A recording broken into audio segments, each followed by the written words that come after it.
Dobrodošli u još jednu epizodu emisije Pogled u ogledalo, našeg pregleda nedelje. Koje su to vesti koje su na nas u proteklih 7 dana ostavile najjači utisak? Prvo, da čestitamo svima koji slave Svetog Luku. Sretan Sveti Luk. A onima drugima neki bi Bog u pomoći sa njihovim vešticama. Kako nam je lakše da prihvatimo tuđu tradiciju nego da negujemo svoju? Da li je to posljedica vaspitanja kućnog ili pomodarstva koje se duboko usadilo u naš mentalitet? Iza nas je još jedna nedelja, posljednja nedelja oktobra, posljednja nedelja u kojoj smo imali sunca. Bihovsko leto je pokazalo svoje najlepše momente u oktobru 2021. Ne možemo da ovaj izveštaj i ovu epizodu ne krenemo sa koronom. Korona nastavlja da divlja. Sve smo bliži kolektivnom imunitetu. Ne znamo da li postoji čovjek u Srbiji koji je već ili vakcinisan ili već nije preležao. Prošle nedelje su zaživjele COVID propusnice. Uz najavu da će biti demonstracija, da će se tresti zemlja od ljudi koji demonstriraju, ništa od toga. Bilo je par sporadičnih demonstracija. Ono što su COVID propusnice dovele su do toga da su se ugostitelji ujedinili i da većina ugostiteljskih objekata radi do 10 časova. Uz retke izuzetke. Povećan je broj mladih koji su se odlučili na vakcinisanje. Bilo je tu sporadično protesta. Grupe protestanata krenuli su na stanove Kona, Teodorovića u Nišu. Nemile scene. Ali svašta je normalno u ovom ludom vremenu.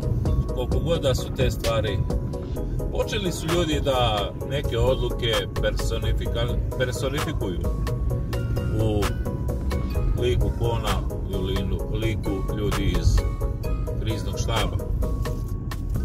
Prošlu nedelju naravno obeležio saobraćaj i dalje rak rana.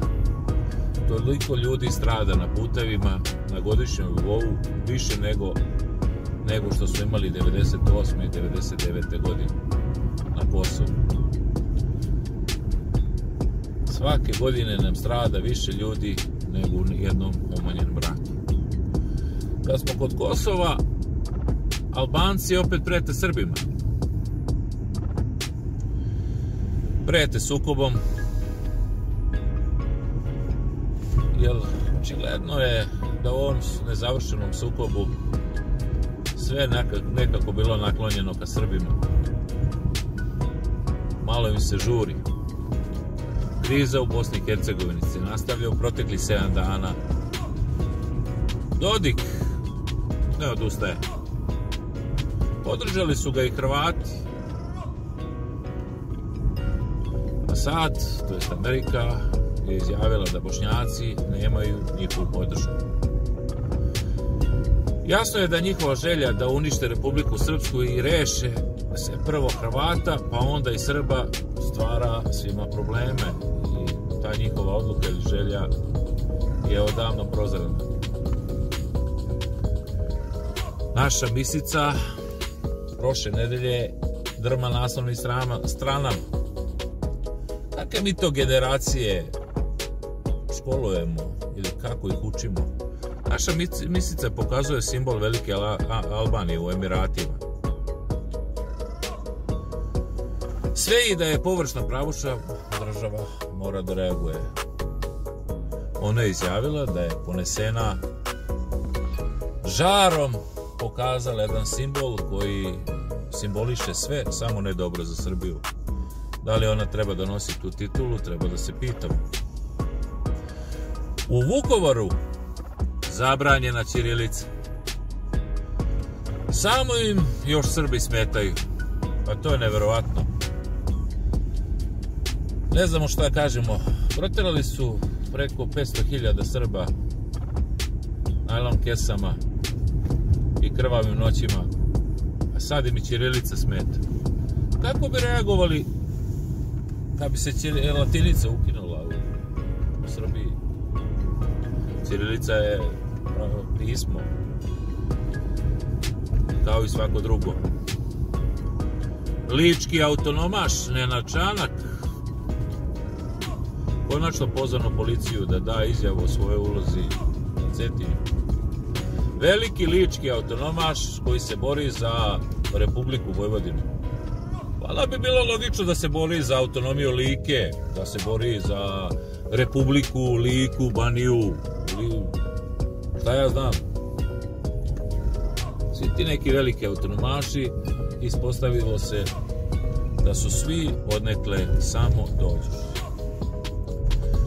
Prošlu nedelju obeležilo je, ajde kažemo, primirje na političkoj sceni.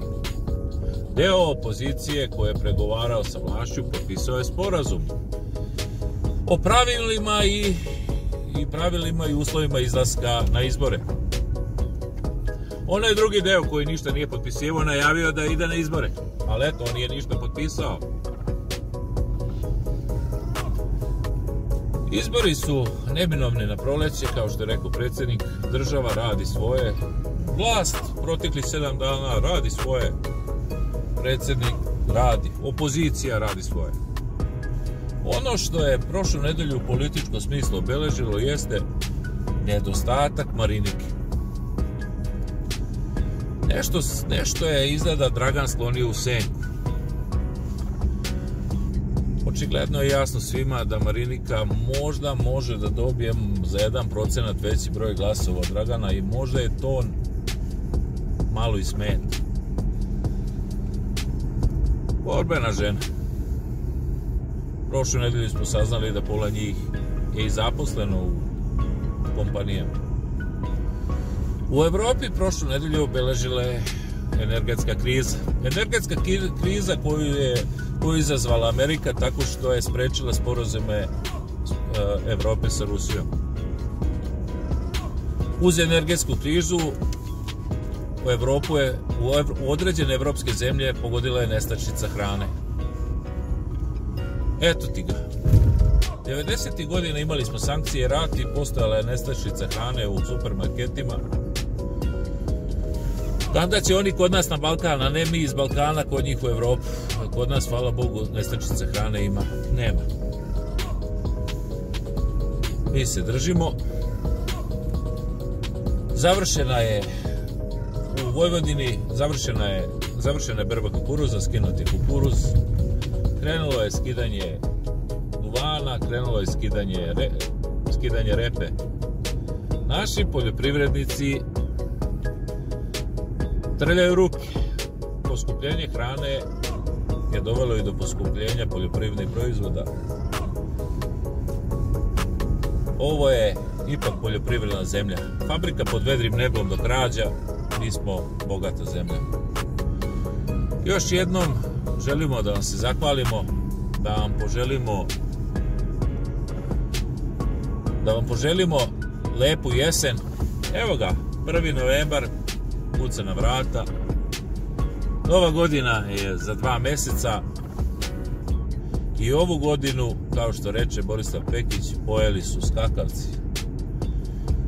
U nadu i želju da nam 2022. koja dolazi za 2 meseca ne pojedu skakavci, želimo vam prijatan ostanak. Uživajte još ovih par dana lepog našeg miholjskog leta, a svima koji slave, sretna slava.